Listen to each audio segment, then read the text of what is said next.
When Civilization 7 released, it was missing a lot of features, and to be honest, it still is.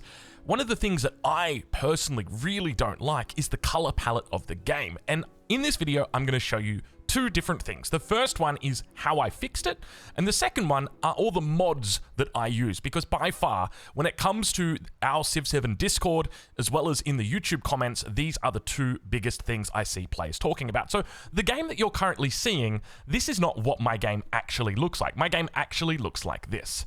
It is dry, it is not washed out, it is it looks bland almost. And this is what it looks like to you guys. Now, to me, on my screen, it's not actually changing because of the monitor that I'm using. I've got my settings turned up, so I've got the vibrancy cooked all the way up. But I'm going to show you some cool little techniques that you can use to change the way that your game looks. So we're not going to put it on this one. We're going to bring it back to this is the normal color palette here. And there are two different ways that you can do this. The first one is if you've got an Nvidia graphics card. I'll walk you through how to do that. The second one is or if you've got an AMD, and I'll show you how to do that as well. So it's nice and easy. Basically, I'm going to press Alt-Z on my keyboard. It's going to bring up the Nvidia overlay, and I'm just going to hit Game Filters. And then from here, I'm just going to click one of these profiles at the top, and then I'm just going to add in RTX Dynamic Vibrance. And that's it. And I can go into this and then I can change it around if I want. If I want to boost my saturation, I can actively do that. If I want to improve the intensity or increase the intensity, I can do that. So it's really up to you about how you want to play with it. As I said, I don't actually do that just because my monitor does it all for me. So I'm fine. But that's essentially how you do that. Now, how do you actually get that bar to show up? Let me show you. I'll bring you guys over to here. Jump over to the Nvidia. What is this even called? This is like the Nvidia, I don't know, just the Nvidia app, I guess is probably it now. And what you're going to do is just jump over to Civilization and just make sure that the game is optimized. And then from there, you should be able to work it all in and it should just function for you. So it's a nice little simple change that you can make to actually make your game look better. Now, when it comes to AMD, I don't have an AMD card, so I'm going to show you something that I found on Reddit, which is basically a guy 6 months ago saying that Nvidia or AMD should provide game filters the same way that Nvidia does, and somebody in the comments links basically to this file, and they say, well, you can do that through this. It's not obviously 100% one-for-one. How do you do that? Well, shout out to Technology Hell right here, and he provides a link. So basically, you just download the AMD software, and then you click on the game that you want, and then you're going to go across into it, and then basically you come down to this section right here, which is the custom color, and then that's going to bring up all of these options where you can mess around with the color, and then hopefully that makes the game a little bit more lively, because as I said, like, this is one of the biggest issues that I had with Civ, right? Like, I'd played games in the past. There's one game I want to shout out to right now. I think it's BDO. Give me a second here. Yeah. So it's an MMO. I know it's not an RTS game or anything like that, but I remember I played this game and I couldn't put I couldn't work out what game it was until I actually asked AI. Basically, you can choose to change your color palette in the game, and I was like, this is just why doesn't every game have this? It's just so nice to be able to go through and be like, I can choose exactly which color palette I want. Do I want warm? Do I want cool? Do I want to go high contrast? Like, what one do I want to take? And of course, I'd take vibrance, something like this. Just heats it up, and it should be in every single game. It's not, but it should be. Anyway, let's dive back into Civ 7. Another thing that I often get questioned about is my graphics as well. As you can see, I mean, the graphics look pretty damn good here, but the truth is we're not using anything to buff these up. This is just stock standard graphics. So if we take a look here at the graphics options, it's quite literally just 4K on a 4090, so it's an older graphics card. I mean, is it really older? Probably not. Customs graphics profile, and you can see exactly what we've got here. Just everything turned on. I think everything's at max. And that's essentially it. One thing to note, though, is that if you're watching this game on a 1080p device and you are watching this video and it's set to 4K, the video will actually look a lot better just because of YouTube's encoding. So if you were to play a game at 1080p, there's a good chance it probably doesn't look as good. Actually, I don't know what the mechanics are behind it. It's probably just a YouTube video recorded at 1080p versus this. But anyway, the idea is 4K is always going to look very good. So that's essentially it. Anyway, that's enough talk about the graphics. If you've got any more questions about that, feel free to leave down a comment down below, and I will try my best to get to it.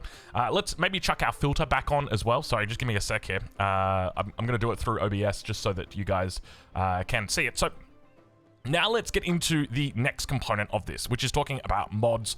I get a lot of questions about mods. What mods do you use? Can you do an updated mod list? So this is for that, or for those people. Let's get into it.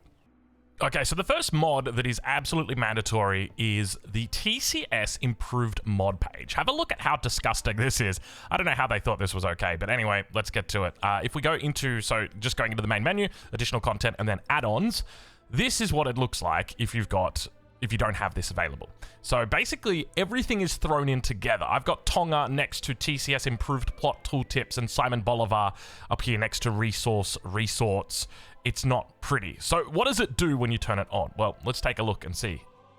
All right, I've done a quick restart. We've turned on the mod, and this is what it now looks like. We've got the Firaxis stuff on the left, and then to the right of that, we've got the actual mods that we're going to be using or taking a look at today, and all the details over here. It's just one of those things where it's like, how was this not in the game before this anyway? So let's take a look at some of the other mods that we've got available or that we're going to be looking at today. I was going to take you in and show you each of the individual mods, which we will do, but I think just before we do that, this is just if we sort all of the mods here by most popular of all time. You can take a look and see which ones I've actually got turned on. Detailed map tax, the policy yield from Leonard Factory, resorts, a city hall mod, the improved mod page, the concise specialist lens, discovery lens, improved plot tooltips.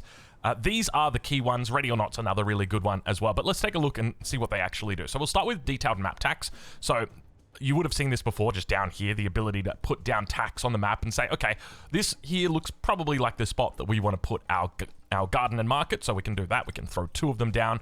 We can think about maybe potentially settling somewhere. That looks like a good spot for us to settle, and maybe we can go with a nice little wonder. Yeah, and there you go. And that way, you can plan out your base, you can plan out your game without too much hassle. It also calculates things like adjacencies, and in the event that you put something where you shouldn't, maybe you want to go for a Colossus, it's going to tell you it cannot be placed on a navigable river. So it does also help you in that component or that style of your game. What's next? Let's take a look and see what else we've got. So we've got the policy yield calculator, which is very helpful if you want to put a policy in. I don't think we've got policies yet. Give me a second here.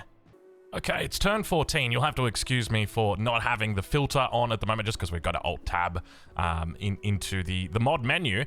But let's take a look at what that social policy does, and you can see it gives you the values here. One of the great things about this as well is in the event that you were going to perhaps be going into something unique. So I don't know whether or not we've got anything for the Assyrians that is unique specifically to it. So here as an example, you can see it. +1 science on fortification buildings. It will also provide that when you actually look to slot that policy in over here. And then that way you can kind of compare and see, okay, how much is this policy giving me? How much is that policy giving me? That's essentially the idea behind it. So it is very, very nice. Next one is resorts. I'm probably going to have to get a couple of resources here. This is not the capital for it. There's there's a whole bunch of resources. Okay, you know what? We got one out here. We'll come down to this. But essentially what it does, actually, you know what? Let's load into another game. Okay, so resorts, definitely mandatory for those with obsessive compulsive disorder.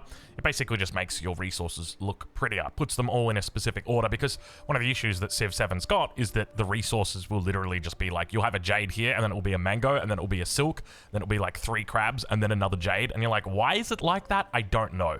There is a method to their madness, I'm sure, but anyway, it's not pretty. So what that does is it just basically allows all of your towns to have pretty resources. I think it also gives you over here, once you reach like the modern era, it will give you like factory resources down here, and you'll have bonus resources. There's different types of resources, and it will provide those to you. So it's definitely one of those things that is quite nice to have here. Let's take a look and see what else have we got. We've got the city hall. So it just gives you a slightly better interface for your city hall. So I don't know whether it or not it's this one right here. To be honest, I think once it's installed and you get used to playing with it, you just forget what it's like beforehand, and I've just turned everything back on. So this is just something that we've just got. We've talked about the improved mod page and about how important it is. There's also map tricks. I don't use this, but a lot of people do. Maybe we should we should look into this, but apparently it's better map tools. But yeah, it never floated my boat. Concise specialist lens. This one's a bit interesting because it gives you a specific count for the bonuses that your specialists are actually going to be giving you. So if ever you're looking to slot in a specialist, so right here, if we purchase a lighthouse on this tile right here, it will allow us to slot a specialist, and you can see we can pick and choose, okay, well, you know, what's giving us the most. But I will say it's something that you do need to be cautious about relying on, because while the bigger number is better, it's not always better, right? Like an extra 1.5 on production is probably going to be better than an extra 1 point or an extra 2 on gold, as an example. So these are considerations that you do need to make, but it is nice to be able to look from sort of that top-down perspective and give you that conciseness. Next up, Discovery Lens, just absolutely mandatory. These little goody huts are so damn difficult to find when you're out looking on the map, and what it does is it makes it so that when you select a scout, it will highlight in green where that goody hut is, and it just means that you can easily track it. So often I will forget, okay, where is that goody hut? Where was it? Especially when you've got like the fog of war and you're looking through and you're trying to get an idea. Sometimes you forget about it and it just stops you from forgetting about it. So I think that's also a really important thing to have, the Discovery Lens. Next up, we've got the Improved Plot Tooltip. Let's take a look and see what this does. We've got some... Okay, so once again, this is another one of those things where it's like I've played with it for so long that I don't know what it's like to live without it. So I'm just used to all of my plots looking like this and being able to see that. You can see like the plot total on there as well, like how many yields you've got. So this is an 11 yield plot. This is a 9. Here you can even see like the quarter, the amount that it's got, as well as how many specialists are inside. I don't think OG Civilization does that. So that it can be quite handy late on in the game. So yeah, very nice to have. What else have we got? There's enhanced town focus info. I don't actually I can't remember the last time I utilized a town focus. I probably should, especially with things like mining towns. I use the trade outpost, but like I've never used towns enough to be like, okay, this I could imagine this being useful. Just because every time I go to use them, I'm like, well, I want you either growing so that you're big enough to become a city, or I want you to be a city, but I never want you in between. In the moment, like, you know, what might actually be a smart move for the devs is to make it so that like every town is a growing town, and then from there allow you to pick what you... Actually, that's such a smart idea. Because yeah. Do you hear what I'm saying? You have the ability to pick one of these types for your town, and it will keep growing as well. I guess the whole idea is that you want to send food to a connected city. Maybe make that a separate option. Don't tie it specifically to what type of town the town is. Anyway, we'll something to think about. I'll throw that in as a suggestion. Man, I feel like that's such a great idea. Anyway, we've got Ready or Not. This is such a nice one to have. This tells you how long you've got left on your celebration. And so right now we don't obviously have a celebration. It's going to be 75 turns. And that's a great thing. It tells us how long it's going to be until the next celebration. And of course, how long you've got left, which is pretty important, right? Like if you go for, say, the Wonder percentage celebration in Antiquity and you want to build another Wonder and you're like, how many turns do I have left? You can just clearly see over here. It will tell you 10 turns and it'll be flashing up. It also gives you a bit more information in here. Other than that, what other mods do we have? I will say there's one that I really love, but at the moment it doesn't work, and that is the Wonders screen, so I've turned it off, but this is by far one of my favorites. It allows you to easily track which wonders have been built, which ones are being built, which ones have been built by the enemy, which ones you've built.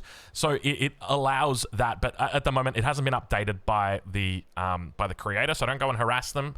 You know, we all go through those ebbs and flows of interesting games, and there's no real. I mean, you can't blame a person for not wanting to play Civ 7 at the moment. At least until the next expansion pack comes out, it's probably going to be a little bit boring. There is a fix in here from, I think it's from Transtalia.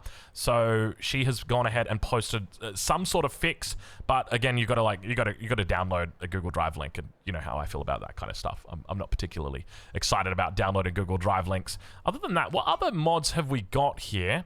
Let's take a look and see if there's anything else that we haven't mentioned. Oh, player production. This is another one that's like really, really nice because this is such an important thing. So if I'm assuming we're just searching here for player production, and it should come up. Yeah, player production.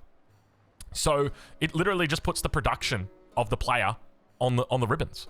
And it's so simple, it's so small, but it's nice and it's relevant. This is such an important fact. Another thing that's quite nice is the military strength. I don't know if that's called, but let's just try like military in here. That's another one that you can get. Military victory tweak. Let's try like a strength. There's another one in here where I saw it, but basically, and I used to have it, oh, here, players combat power. Is it from the same guy? I wouldn't be surprised if it's from the same guy. Basically, just tells you what the enemy's forces are at, which is you know, another really important thing. If your ally, or rather if your neighbor is building up a huge force, you want to know about that. So it's quite handy to be able to have. Other than that, what other mods have we got? I don't think that there's any other big ones that are in here. Yeah, that's pretty much it. So that's what I'm playing with at the moment. As new mods come up, I will often speak about them. I'll highlight them. But that's essentially just a nice, quick, short video to talk about how to fix, or how to make Civilization. Well, it is how to fix Civilization. How to make it look pretty. Let's go over here, so you know you can make it look pretty like that, and make it look a little bit more vibrant, make it look like there's a bit of life in the actual game, and of course some mods to help improve. But anyway, we'll leave it there and we'll catch you in the next one. Thank you for watching.